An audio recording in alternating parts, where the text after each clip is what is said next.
breaking news right now. A potential U.S. military operation to rescue Americans. Combat-ready U.S. troops have been ordered to move into position. Let's go to our Pentagon correspondent, Barbara Starr. Barbara, what are you learning?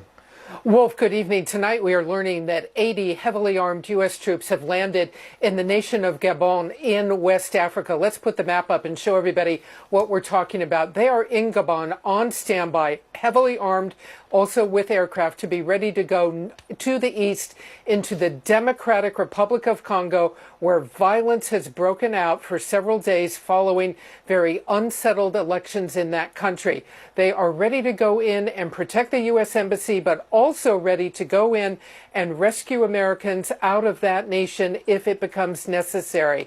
This is something the U.S. military is very expert at.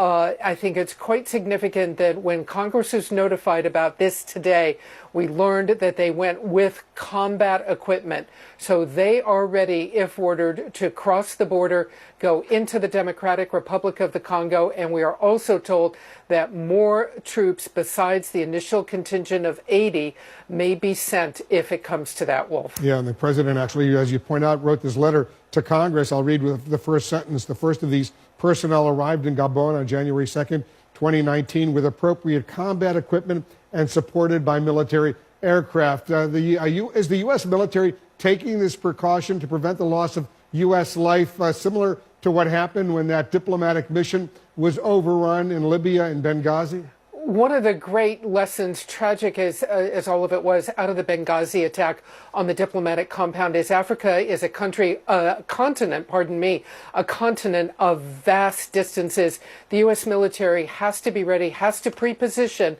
if they believe there is a chance they need to rescue Americans. They cannot wait for violence to break out because they may not be able to get to the Americans in time. That was the lesson of Benghazi. So what we are seeing tonight is U.S. troops move on to the African continent to be much closer to where this trouble is.